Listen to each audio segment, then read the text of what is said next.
Olá, sou Fernanda Farias, professora de Estética e História da Arte, e hoje nós vamos falar do nosso módulo 14, Art Deco, Op Art e Pop Art. Então vem comigo.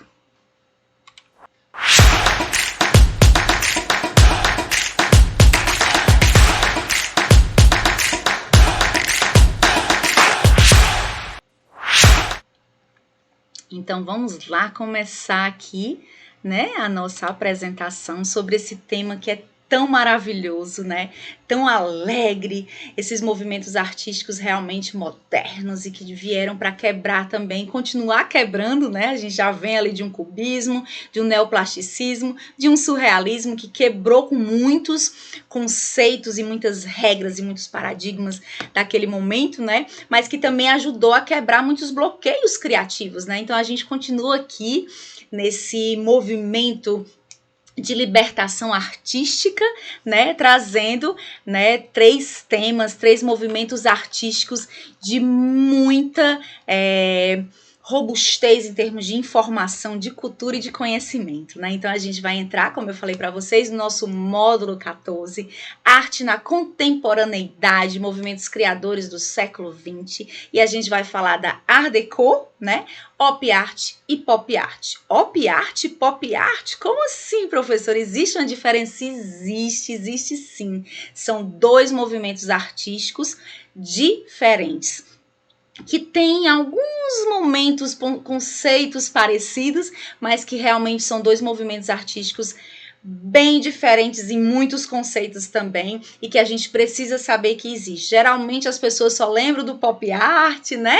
Mas esquecem o op art, mas o op art a gente vai aprender hoje, que também é muito importante, e com certeza você já viu, você só não está lembrando nem associando o nome. Então vamos lá. Vamos começar com a Art Deco, essa coisa assim mais chique, mais sofisticada, né? Vamos começar com a Art Deco, que veio também para trazer muita novidade e muita diferença nessa questão artística daquele período e que traz até hoje, na verdade, né? A Art Deco foi um movimento internacional, moderno, que ocorreu entre os anos de 1925 até 1939. Na verdade, ele já vinha, né? Ele já vinha caminhando. Lembra que a gente sempre fala dessa questão do período de transição, então nada de um dia para o outro, realmente precisa existir esse período de transição, e aí realmente ele acaba acontecendo, né, de forma mais forte entre 1925 e 1939, tá? Mas essa década de 20 realmente foi o boom desse movimento artístico, tá certo? Paris foi a cidade onde surgiu, né? E logo se espalhou por toda a Europa, como também pelos Estados Unidos e em alguns países sul-americanos. Então, realmente, ele teve uma grande informação, né, que foi repassada, ou seja, essa inspiração saiu por aí de uma forma muito livre e muito forte em diversos lugares do mundo. E aí, né, o tema Art Deco, né, esse estilo realmente se manifestou nas artes visuais, na arquitetura, na escultura, no design de interiores, no design industrial, no cinema, na moda e por aí vai, né? Inclusive a gente já falou, né, quando a gente falou ali no surrealismo, a gente já tinha aquela pitadinha do industrial por conta da Revolução Industrial, e a gente tem aqui realmente ainda com mais presença. O termo Art Deco, né, provém do termo francês art décoratif, né? Então, arte decorativa, né? Art décoratif, que significa justamente como a gente acabou de falar, essa arte decorativa, a arte de decorar, né? E aí, qual foi essa origem, né, realmente do Art Deco? Como marca inicial, nós tivemos a Exposição Internacional de Artes Decorativas e Industriais, que ocorreu em Paris no ano de 1925. Né? Então, por isso que eles deixam esse ano como um marco, tá certo? Mas ele já vinha, muitas mudanças já vinham acontecendo antes disso, né? Então, inicialmente, a Art Deco era uma arte voltada para a burguesia do pós-guerra, com a utilização de materiais caros. Então, realmente, a gente tinha essa sofisticação no material, mas muita coisa também mudou. Todavia, depois dessa exposição de Art Deco realizada em Nova York em 1934, esse estilo se popularizou pelo mundo, ou seja, realmente, como a gente acabou de falar, ele acabou se espalhando, a informação, né, e a inspiração dessa manifestação, desse movimento artístico se espalhou pelo mundo todo. Aqui a gente vê, né, realmente a questão do cartaz Paris 1925. Aqui a gente vê a questão do metrô, que é quem já esteve em Paris, né, realmente entrou nas galerias de metrô, e toda aquela entrada tem, né, toda uma decoração realmente muito forte desse movimento artístico, né, com essas características, né, de estilo e de estética. Algumas características da Art Deco são estilo puro, clean e luxuoso, né? Uso de formas geométricas, design abstrato, emprego de materiais como marfim, jade, laca, influência das vanguardas artísticas, futurismo e cubismo. Cubismo a gente já viu no nosso módulo anterior, futurismo a gente vai ver um pouquinho no futuro, né? E aí a influência também do construtivismo, modernismo, abstração geométrica, então tudo isso a gente também vai aprender. Linhas retas e circulares estilizadas, temas mais explorados foram de animais e de mulheres, né? Presença marcante na arquitetura. Então, realmente, a gente teve uma presença muito marcante, como a gente acabou de falar dos metrôs de Paris, né? E a gente tinha essa questão também, na moda também teve uma influência grande, e a questão das mulheres que eram retratadas, né? Nessas obras de arte, nessa parte mais plástica, né? Da Art Deco. E aí na arquitetura a gente pode ver aqui como exemplo, né, o Teatro Rivoli, que fica em Portugal, tá? Onde a gente tem realmente algumas dessas características, né, que a gente acabou de falar desse movimento artístico. De forma geral, a arquitetura Art Deco representou uma certa tendência de passagem entre a arquitetura produzida pelos estilos Art Nouveau, ecletismo e modernismo. Então ela tá ali, a gente sempre fala disso, das questões da transição, né, entre um movimento artístico e outro. E justamente a Art Deco, ela faz parte disso, desse momento de transição. Então a gente vê um pouco, né, de todas essas influências aí, mas entende que é justamente por conta dessa transição. Observa-se, por exemplo, uma tentativa de racionalização dos volumes e dos elementos de ornamentação. Ainda que houvesse ornamentações pontuais, né, com materiais que representassem modernidade, e que os volumes seguissem a composição tripartite clássica, base, corpo principal e coroamento. Tá? Então, realmente, a Art Deco, ela tinha, né, essa organização também, tá certo? Em termos de estética, e isso é muito característico dela. Então, a gente vê aqui, por exemplo, né, no teatro, a gente vê essa questão do abaulado, do arredondado aqui na frente, que é muito forte também dessa questão, né, de uma das características da Art Deco. E aí eu trouxe aqui também mais alguns exemplos, né? Então a gente tem a loja de departamentos da Samaritaine, né, em Paris, a gente tem a prefeitura de Los Angeles, a gente tem o interior do Palácio de Belas Artes, né, na cidade do México, a gente tem aqui também o prédio da Dieta Nacional em Tóquio, no Japão, né? Então no mundo, algumas construções também tiveram essa influência da Art Deco, e aí, como eu coloquei aqui alguns para vocês, também vocês podem, se vocês quiserem, tiverem interesse também de se aprofundar, pode dar uma pesquisada aí no Google mesmo ou em qualquer, né, plataforma de pesquisa e pode ver realmente essas obras arquitetônicas com essas características da Art Deco. Aqui a gente tem, né, também a questão do jardim, né, com essa influência, essa decoração também na parte externa, né, dos locais, também tinha grande importância nesse momento. A gente vê aqui, né, claramente algumas influências justamente da Art Deco. Aqui, absolutamente, de forma bem clara, né, a gente vê isso, né? Então, aqui as casas Serralves, né, em Portugal também, no Porto. Então, a gente vê a beleza, né, a coisa mais linda, trabalhada, todos os elementos, as linhas, né, as cores. Então, assim, tudo isso faz parte justamente desse movimento artístico, tá? Vamos passar um pouquinho mais. Aqui também eu trouxe mais alguns para que vocês também possam ver realmente a influência. A gente vê, logicamente, que em alguns a gente vê de uma forma mais clara, né? Em outros a gente vê de uma forma mais tímida, mas a gente pode realmente reconhecer esse movimento artístico, né? Então aqui a gente tem a questão da escultura, tá certo? A maior parte da escultura do período Art Deco era, como o nome sugere, puramente decorativa, né? Foi projetado não para museus, mas para enfeitar prédios de escritórios, edifícios governamentais, praças públicas, salões privados. Era frequentemente anexada à fachada de edifícios, particularmente em cima das entradas. Então, o que acontecia? Essa arte, ela era uma arte prática, né? Ela era uma arte para ser vivida. Ela não era uma arte apenas para ser apreciada, aquela coisa realmente de ser deixadas nos museus, né?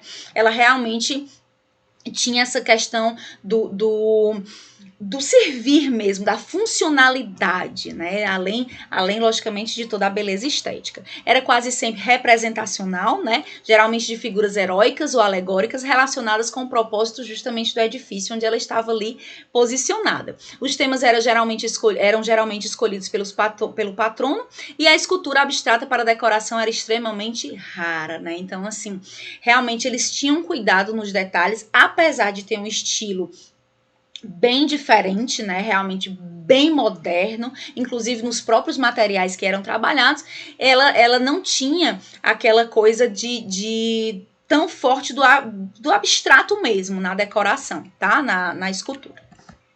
Aqui mais alguns exemplos, né? E aí a gente tem nosso Cristo Redentor, né? Absolutamente fabuloso, que faz, né? Que está aqui também representando a Art Deco. Então nós temos aqui algumas outras esculturas, né? Que pertencem a esse movimento. E aí vocês podem perceber que realmente aqui, né? Como a gente estava falando, ela tinha muito essa presença na fachada dos edifícios, nas fachadas dos prédios. Né? Na questão de arte gráfica, que também foi muito importante nesse momento, tá? E aí a gente traz um pouquinho que a gente estava falando lá na Belle Époque, né? Que a gente lembra que a gente falou de Toulouse-Lautrec. Então, assim, ele traz essa influência. Foi quem primeiro realmente trabalhou com essa questão da arte gráfica, né? De anúncios, de panfletos, de banners, enfim. E aí a gente traz essa influência de lá, logicamente, mas retrabalhada para cá, né? Então, durante o período do Art Nouveau, os cartazes geralmente anunciavam produtos teatrais ou cabarés. Na década de 1920, cartazes de viagens feitos, né, para linhas de navios a vapor, companhias aéreas, tornaram-se extremamente populares. O estilo mudou notavelmente na década de 20, para focar a atenção no produto anunciado. As imagens tornaram-se mais simples, precisas, mais lineares, mais dinâmicas e foram frequentemente colocadas contra, né, um fundo de cor única. Então, realmente tinha essa coisa do fundo um pouco mais chapado e a gente tinha a presença dos elementos, né, de uma forma mais bem moderna, representado realmente de uma forma bem moderna.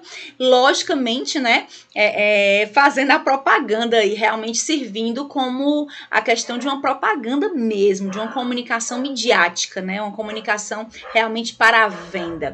E a gente tem aqui a Metrópolis, né, que também se tornou um filme, eu não trouxe aqui, mas a gente tem um filme muito forte, né, que fala justamente que é bem essa característica da Art Deco, que é o filme Metrópolis. E a gente tem aqui alguns outros cartazes também, né, que eu trouxe aqui para que vocês também pudessem conhecer, cartaz do festival, programas de balé, né, cartazes de exposição, interpretações, enfim, cartazes diversos. Então a gente vê que realmente cada vez mais, né, essa questão da fotografia, a gente puxando um pouquinho do marketing, a gente não vai entrar nisso, mas só para vocês, né, se situarem um pouco, a gente tem realmente a presença muito grande dessa questão da preocupação, né, com a comunicação da imagem. Então, essa parte de arte gráfica também é considerada arte, né?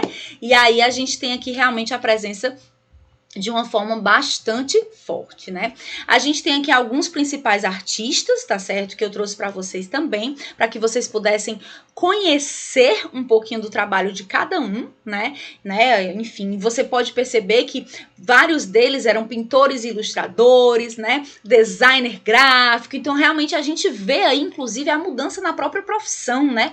Na própria na inovação nesse sentido também. Então, antigamente, realmente eram os pintores, eram os artistas, etc. Então, aqui a gente tem essa coisa da grafia, do grafismo, né? Da arte gráfica, com muita força acontecendo aqui, da ilustração, né? Então, assim, realmente é uma quebra bastante grande, né, do que a gente veio vendo, né, do iniciozinho lá da pré-história até aqui. Logicamente que nos módulos passados, quando a gente falou ali, né, do cubismo, que a gente falou do neoplasticismo, né, que é justamente essa novidade plástica na arte, quando a gente falou do surrealismo, que é justamente sair do que é real para o irreal, para o surreal, né, então a gente vê realmente tudo isso acontecendo. Lembrando novamente para vocês, quando eu sempre falo que a gente tem sempre uma sobreposição, né, de movimentos artísticos acontecendo ao mesmo tempo, e eles vão se influenciando uns aos outros, e aí a gente acaba realmente tendo transições mais rápidas entre um estilo e outro, mais demoradas entre um estilo e outro, mas sempre todas de uma forma linear, mas também que acabam se auto-influenciando, né? Então, assim, é importante a gente saber disso. E aqui é muito interessante a gente ver isso, essa mistura, né, de artistas e mistura de competências artísticas que a gente tinha naquele momento. No Brasil, né, a Art Deco no Brasil, né, ela se manifestou a partir de 1920, como a gente falou daquela questão da transição, realmente os anos 20 ali. Merece destaque o escultor ítalo-brasileiro Victor Brecheret, né, e algumas de suas obras, né, com influência notória desse estilo são Daisy, que a gente está vendo aqui do lado, né, na escultura, tá? E Luta da Onça. Então, aqui só mesmo para a gente entender que a gente também teve essa questão, né, da Art Deco no Brasil, na questão da escultura, e agora na nossa arquitetura, né? Então, nós temos aqui o elevador Lacerda, em São Paulo, absolutamente lindo, que é uma representação artística, né? Que é uma arquitetura Art Deco, né? Para quem não sabe, é uma arquitetura Art Deco e que nós temos realmente na nossa grande Bahia, né? Ali em Salvador, a coisa mais linda. Entre outros, né? Que eu também não trouxe todas aqui, mas eu trouxe algumas: Viaduto do Chá, Estádio do Pacaembu, Teatro Carlos Gomes, Interior da Sorveteria Cavé, o Cristo Redentor, né? A Estação Ferroviária, Coreto da Praça, enfim, Biblioteca Municipal e por aí vai. Então, realmente, a gente tem uma presença bastante grande. Os anos 20 foram anos bem realmente ativos também no Brasil, né? Então, a gente teve realmente essa influência e esse acontecimento artístico no nosso país também. A gente sempre as pessoas acabam, né, geralmente vendo mais o de fora, né? Mas a Art Deco realmente foi um movimento internacional, tudo foi acontecendo meio que ao mesmo tempo, em todos os cantos, todos não, mas em muitas partes do mundo. E aí também aqui, né, da mesma forma, a Art Deco no Brasil, um dos principais nomes influenciados, né, pelo estilo foi o artista Victor Brecheret, como a gente falou, responsável por inúmeras esculturas reconhecidas pelo país. Uma das suas obras mais famosas, né, é o Monumento à Bandeira, que fica na cidade de São Paulo, que é absolutamente lindo, né? Então a gente vê realmente aí no traço da obra dele, né, essa influência Art Deco de uma forma primorosa. E nós temos nosso, né, Cristo Redentor, né, assim, absolutamente maravilhoso, né, hoje nomeado como uma das 7 maravilhas do mundo moderno, é considerado a maior escultura no estilo Art Deco do mundo. Então, olha só, trouxe aqui como curiosidade um fato interessante, né, então, assim, a maior escultura desse movimento artístico pertence ao Rio de Janeiro, ao Brasil, ao nosso Brasil. Maravilhoso, lindíssimo, né? E aí aqui também, né, só para vocês lembrarem, a fachada do estádio do Pacaembu, né, estádio municipal, né, que fica em São Paulo. Então, essa coisa do arredondado, né, que são essas características realmente que a gente vê aqui na Art Deco, absolutamente lindo, né? E aqui eu tenho um material extra para vocês que eu coloquei lá no nosso portal, um material falando toda a história da Art Deco em detalhes, tá certo? Com muitas imagens, é um artigo muitíssimo interessante, tá? Para quem quer se aprofundar, para quem quer saber um pouco mais sobre o assunto, para quem quer conhecer outras obras, tá certo?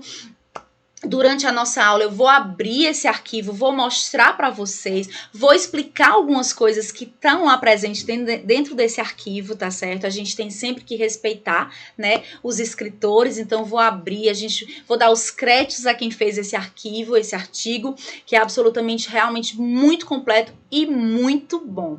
Então, durante a nossa aula, eu vou apresentar para vocês. Quem não puder assistir a aula, a nossa aula também vai ficar gravada, então vocês também vão poder ter acesso ao material também pelo nosso portal, que ele vai estar lá nos materiais extras em PDF para vocês, tá bom?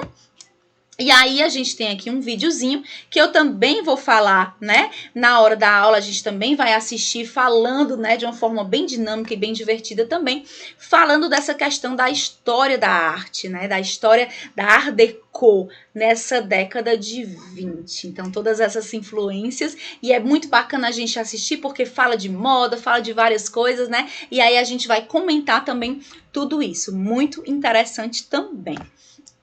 E aí a gente vai passar agora para a nossa Op Art, né? Então, meu Deus, o que será essa Op Art, né? Esse nome não lembra nada, Op. Vamos lá, vamos conhecer agora. Então, a Op Art ou Optical Art, né? Arte ótica, né? Então, assim, foi um dos movimentos artísticos que atingiu seu auge na década de 60 nos Estados Unidos. Em Nova York ocorreu a primeira exposição no Museu de Arte Moderna, MoMA, intitulado The Responsive Eye, o olho que responde, né? Em 1965. Baseado em recursos visuais, sobretudo na ilusão de ótica, olha só, né? Esse movimento que expressa a mutabilidade do mundo e suas ilimitadas possibilidades é fundamentado no mote menos expressão e mais visualização. Olha só que bacana, né? Então segura aí, porque vocês vão entender o que isso significa. Ele foi considerado uma variação do expressionismo abstrato, a gente já falou do expressionismo aqui, sendo seu precursor o artista húngaro Victor Vasarely, na década de 30. Então vamos conhecer um pouquinho mais agora. Então, isso diz alguma coisa para vocês? Então, realmente é isso, essa questão da brincadeira com a ilusão de ótica, né, que a gente chama. A ilusão realmente que dá no seu olho, através do desenho, que dá a sensação de que tem profundidade, ou que está se mexendo a imagem. Então, tudo isso é feito de forma proposital, com essa brincadeira das sombras, com essa brincadeira das formas, né? Dos encontros, justamente para trazer essa coisa da ilusão mesmo, tá? Então, realmente é proposital, essa coisa da ilusão de ótica é a característica, né? É a Op Art, tá? Então, realmente, eles acabaram diminuindo ali o nomezinho e colocaram Op Art, que é justamente essa questão de óptica, né? Optical. Então, justamente, vem daí o nome e nada mais é do que essa ilusão de ótica que a gente vê em alguns lugares por aí, tá? A razão da Op Art, né, é a representação do movimento através da pintura, apenas com a utilização de elementos gráficos. A alteração das cidades modernas e o sofrimento do homem, com a alteração constante em seus ritmos de vida, também são a preocupação constante. A vida rápida das cidades contribuiu para a percepção do movimento como um elemento contribuinte da cultura visual do artista. Outro fator fundamental para a criação da Op Art foi a evolução da ciência, que está presente em praticamente todos os trabalhos, baseando-se principalmente nos estudos psicológicos sobre a vida moderna e a física sobre a ótica. Então, assim, toda essa questão da rapidez que estava acontecendo, as evoluções, revolução industrial, todas as evoluções que estavam acontecendo naquele período, né? Logicamente, já tinham acontecido, estavam acontecendo. Então, realmente é muita mudança, é muita coisa, é uma rapidez, é um dinamismo, né? Que eu acho que a gente lembra um pouco também, inclusive, que a gente passa nesses períodos mais modernos. Então, tudo isso fez com que o artista começasse a olhar, né, tivesse uma outra percepção desse movimento, né? Então, realmente foi bastante importante. Então, nós temos aqui um outro exemplo, né? Então, dá aquela noção de que a gente está vendo de lado, dá a noção realmente de profundidade, como se existisse um buraco ali, né? Isso. Então, Tudo isso, gente, é feito, né, através de grafia, né, através dessa questão do desenho mesmo. Professor, a gente precisa fazer isso apenas com programas gráficos? De forma nenhuma, a gente pode fazer isso, inclusive, à mão. Existem técnicas que a gente pode trabalhar esse desenho, tá, através justamente dessa brincadeira da perspectiva e dos tamanhos das formas geométricas, onde a gente consegue causar essa ilusão de ótica, né? Na nossa arte, na nossa pintura, no nosso desenho e por aí vai.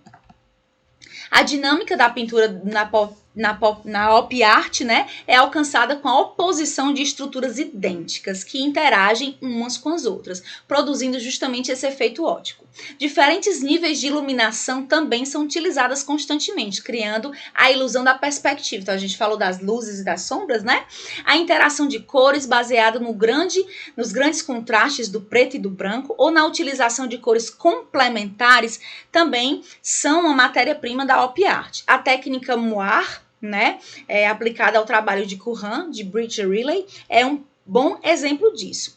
Nela, há a criação de um espaço móvel, produzindo um efeito denominado de whiplash, explosão de chicote. Essa técnica, assim como a maioria das técnicas utilizadas na op art, exploram as possibilidades do fenômeno óptico na criação de volumes e de formas visuais. Então, olha só, gente, como isso é fantástico. Né? Então, através dessas luzes e sombras, através dessa questão dos formatos, de como eu desenho a minha estrutura geométrica, na minha forma geométrica, eu dou essa noção de forma, de volume, né?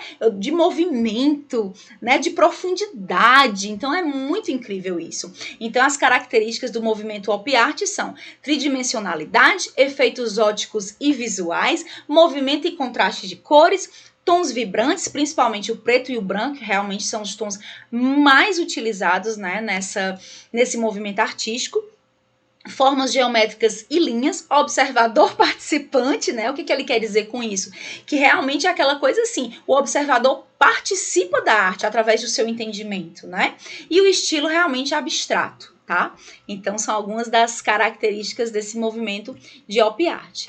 E aí nós temos, assim, muitos representantes, né? Mas eu trouxe aqui alguns para vocês, vou falar rapidamente.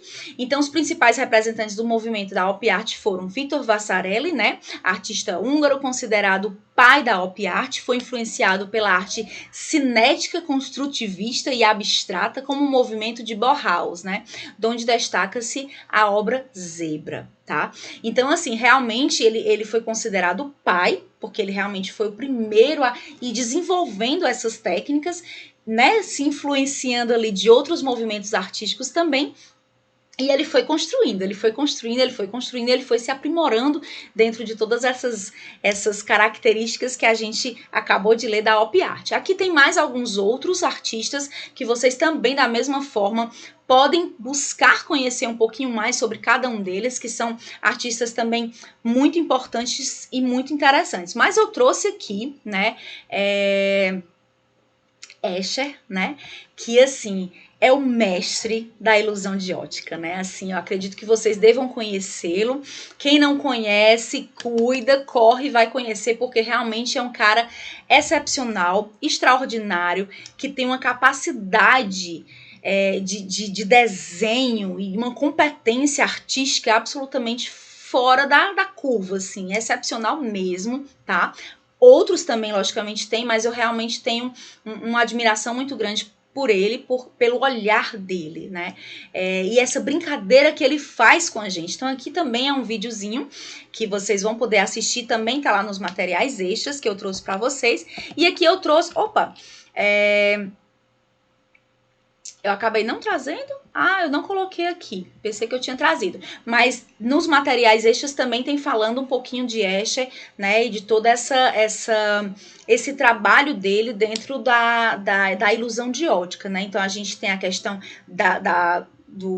da mão dele próprio, como se ele estivesse se vendo, né, na bola. A gente tem aquela brincadeira das escadas, que é muito bacana, muito conhecida, né, assim. Então, a gente tem diversas obras absolutamente fantásticas fantásticas desse artista, né, da op art, da ilusão de óptica, né, que é realmente excepcional, tá? E aí, a gente vai entrar agora na nossa pop art, né? Assim, que realmente eu acredito que todos vocês conheçam, que é um movimento artístico também muito bacana, muito divertido, muito criativo e que também trouxe ainda mais, né, desse desenvolvimento gráfico também, das ilustrações. Então, realmente tivemos muitas descobertas nesse sentido durante esse período, né, de desenvolvimento da pop art. Então, a pop art é um movimento artístico que se caracteriza pela reprodução de temas relacionados ao consumo, publicidade e estilos de vida americano, tá? Então, tudo isso começou lá. Realmente é muito característico, né? Então, essa coisa do sonho americano, do estilo de vida, do lifestyle americano, principalmente naquele período que a gente está falando, tá?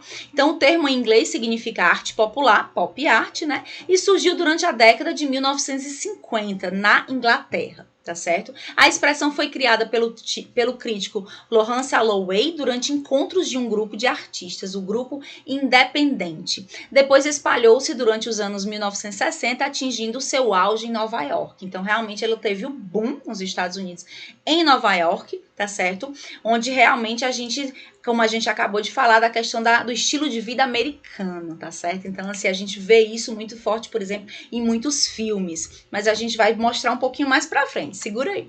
A pop art não deve ser considerada um fenômeno de cultura popular, apesar de estar muito interligada a ela, mas uma interpretação de seus artistas da cultura dita popular ou da cultura de massa. Então, em muitos momentos, a pop art, ela é muito mais uma crítica, a gente vai ver um pouquinho isso, ela é bem como crítica mesmo, tá certo? Do que como representação mesmo de uma cultura popular. Tá? Então tem todas essas questões também, né, de reflexão em cima daquilo ali que está sendo apresentado, sobre a questão do consumo. Então isso tudo foi muito abordado nesse momento, né? A gente vai ver um pouquinho mais pra frente. E aí, né, esse fenômeno baseou-se em grande medida na estética da cultura de massas, né, a mesma criticada pela Escola de Frankfurt. O movimento influenciou muito o grafismo e os desenhos relacionados à moda. A aproximação da arte com a vida cotidiana, né? Então isso aqui é uma das grandes características do pop art, tá certo? Porque justamente ela trazia, né, para dentro dessa cultura, vamos dizer assim, o que realmente as pessoas vivenciavam, o que elas viviam. Só que logicamente com toda uma tradução artística, né, por trás daquilo ali. Então, utilização de cores intensas e vibrantes, reproduções de peças publicitárias, a gente tinha essa questão do consumo, né, do consumo de massa, né, da mídia, de certa forma ali, através da representação, do comercial, enfim, inspiração na cultura de massa, como a gente já falou, o uso da serigrafia, né? Olha só aí os grafismos e a grafia, né? As artes gráficas ali, realmente as estampas e tudo isso já acontecendo, né? A imitação da estética industrial, né? Essa foi muito forte também nesse período. Reproduções em série do mesmo tema. Então, olha aí os primeiros passos, né, de certa forma, dessa questão realmente da cultura reproduzida em série, né? Que também foi uma crítica mesmo também, é justamente essa coisa do excesso de consumo mesmo, da reprodução em série, né, e da falta também da criatividade no produto, apenas uma cópia, né, e aí os artistas vêm querendo mostrar que precisa ter criatividade por trás de tudo. Inspiração no universo das histórias em quadrinho, então também muito forte nesse período, né? O uso da imagem de celebridades, acabei esquecendo de dizer, mas também com muita importância nesse período, porque justamente a questão da mídia, do sucesso, né? Do ser conhecido. Então, tudo isso estava muito presente nesse movimento artístico, né? Então, aqui a gente tem, né? Uma das formas de representação da pop art, né? Então, realmente, essa grande influência das histórias em quadrinho, então era muito, muito forte nesse momento, e ela é levada para vários âmbitos, né? Assim, desde a parte da decoração, a parte também, né, da questão da moda também, com muita força, tá? E aí aqui a gente tem The Car, né? É um óleo sobre tela de 1963, tá certo? Junto com Andy Warhol, esse artista é destaque da pop art, tá certo? Que é justamente o Roy Lichtenstein, né? Então a gente vai conhecer um pouquinho mais agora. Os artistas dessa corrente trabalhavam com cores vivas, inusitadas e usadas na publicidade. Eles escolhiam as imagens e os símbolos populares como material de criação. Então, realmente, eles traziam da vida das pessoas, porque a intenção é que essas pessoas se identificassem com o que estava sendo dito ali, né? Esses símbolos eram ironizados, né, para fazer crítica, né, o excesso de consumo, a gente falou disso, na sociedade capitalista. Isso porque o capitalismo é muito incentivado pela publicidade, cinema, etc. Entretanto, de certa forma, a pop art se alimentava, né, e se confundia com essa indústria cultural. Então, ao mesmo tempo que tinha essa questão da publicidade, né, através da arte gráfica, ao mesmo tempo tinha a crítica, né, então tudo isso meio que se confundia justamente nessa indústria cultural. Apesar de se diferenciarem, os artistas de modo geral mantinham as temáticas, os desenhos simplificados e as cores saturadas, né? A pop art buscava evidenciar a crise da arte do século XX, através de um retorno à arte figurativa. Fazia um bom contraponto ao expressionismo abstrato, né? E à complexidade da arte moderna. Então, olha só, né, todas essas influências aí se misturando. Ela recusa a separação entre arte e vida. Por isso, a arte pop é capaz de se ligar ao seu público, a partir de signos, né, e de símbolos tirados da cultura de massa e da vida do cotidiano. Então, como eu acabei de falar, eles buscavam na vida do cotidiano, eles buscavam na vida dessas pessoas, porque as pessoas precisavam justamente se identificar com essa arte que estava sendo tratada ali. Isso ocorreu quando os artistas utilizaram na arte a linguagem do design comercial. Com isso, diminuíram as diferenças que separavam a arte erudita da arte popular, né? Então, realmente, essa coisa do design, né, arte, né, de um design comercial, né, essa coisa da publicidade, da propaganda, que servia, né, justamente como mídia, mas também com grande crítica. E aí, logicamente, que a gente não poderia deixar de falar do nosso Andy Warhol, né? Assim, que se tornou realmente o representante mais conhecido da pop art no mundo inteiro, até hoje, né? Ficou famoso por retratar ídolos da música popular e do cinema, evidenciando o quanto essas figuras são impessoais e vazias. Então, olha só aí a crítica, né? São exemplos Marilyn Monroe, Michael Jackson, Elvis Presley e por aí vai. Né? Então ele dizia, a vida não é uma série de imagens, né, que mudam conforme se repetem, né? Então assim, olha só, né? Então realmente ele foi o grande propulsor desse movimento, o grande criador, inclusive, em muitos aspectos, né? Quando a gente fala aqui da repetição de imagens, então assim, é apenas a repetição de uma coisa, né? Então tem realmente essa coisa mais da crítica na arte dele, né? Então, a primeira representação de Marilyn foi feita logo após o falecimento da diva, né? Em 1962. Depois, foi reproduzida novamente em outras cores e formatos. Então, é uma das obras mais conhecidas dele, né? Realmente com muita força, e ele traz aí essa coisa também da crítica ao que era, ao que se tornou, né, com a morte dela, etc e tal. E aí a gente tem o nosso triplo Elvis, né, aqui, né, então realmente ele gostava de trabalhar com essa fotografia, essa mistura, né, da fotografia, das cores na arte, então ele fazia uma mistura um pouco de tudo, e ele gostava dessa coisa da repetição, né, porque era a forma dele de criticar essa coisa do vazio dos artistas, né. E aí, logicamente, que ele traz isso também, né, para a indústria de alimentos. Inclusive, né, uma das coisas que foi bem interessante, que, por exemplo, essa sopa de tomate, né, que foi super representada por ele, que inclusive na moda virou um vestido, né, ela, depois que ele trabalhou essa essa arte, essa sopa, né, de tomate, a sopa passou até a vender mais. Então, assim, ao mesmo tempo que ele queria criticar, acabou foi fazendo o aumento das vendas. Então, mostra aí também o poder da publicidade, o poder que a imagem tem, né? Então, Orwell também representou a impessoalidade do objeto ao reproduzir as garrafas de Coca-Cola e as latas da sopa Campbell, né? Ao mesmo tempo, era um grande crítico, né? Era uma grande crítica justamente ao consumo. Tá?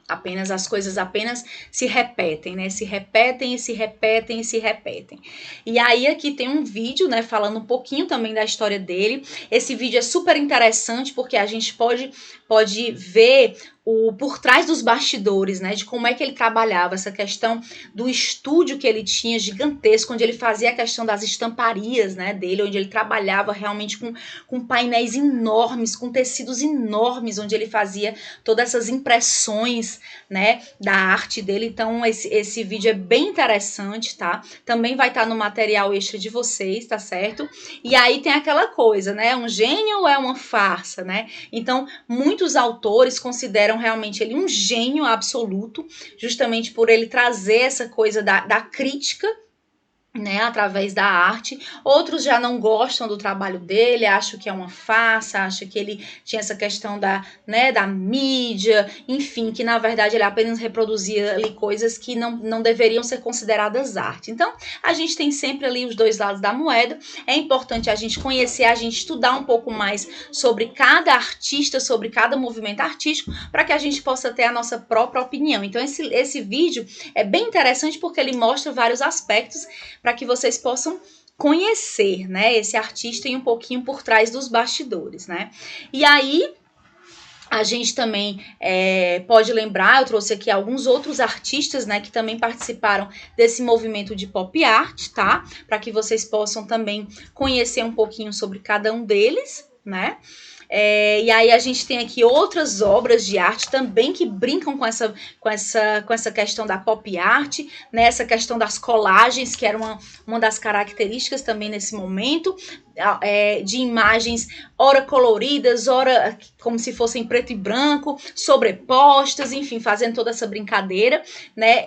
Realmente uma diferença grande na representação dos corpos, tanto feminino quanto masculino. Então a gente tem aqui muitos momentos importantes, né, representados através justamente dessas pinturas, dessas representações gráficas, né, onde define muito bem aquele período, né? A questão a gente está vendo aqui, né, de várias coisas ali, das propagandas a gente vê ali pela janela, então a gente vê aqui a televisão, né? Então de certa forma ali o aspirador. Então foi um momento também, né, onde as pessoas começaram a consumir cada vez mais. Então a pop art vem também, como a gente já falou, com essa questão da crítica.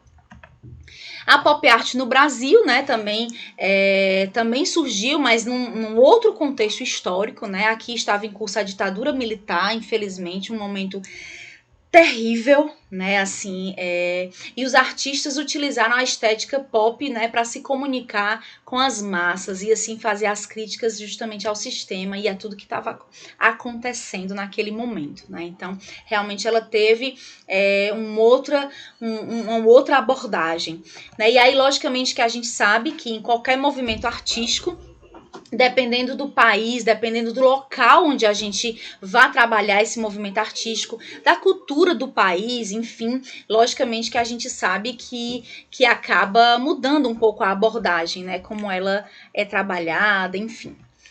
E aí no Brasil a gente também tem, né, também essa coisa da alegria, das cores, etc e tal, e a gente tem um grande artista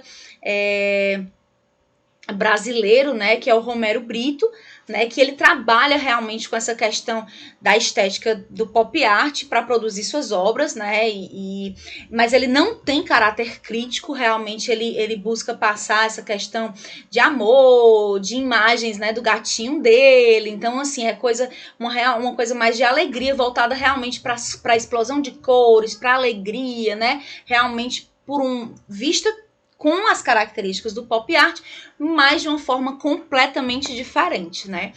E aí realmente é uma coisa que a gente tem que ficar de olho, né? Infelizmente teve aquele acontecimento com ele que foi realmente difícil, mas é isso, o artista ele tem que estar ali pronto para tudo que acontecer, né? Apesar de tudo aquilo, né, realmente as obras dele são consideradas obras realmente primorosas, muito trabalhadas, né, e é um artista bastante respeitado, tá certo? Vamos lá, infelizmente aquele acontecimento foge um pouco da imagem, né, que todos nós tínhamos dele, mas vamos passar aqui. E aí a gente também tem aqui um vídeo, eu trouxe também para vocês falando um pouquinho justamente desse movimento de pop art, onde a gente vai entender um pouquinho também através desse vídeo alguns momentos específicos, né, também o por trás dos bastidores, um pouco do que estava acontecendo naquele momento, tá? Para que a gente possa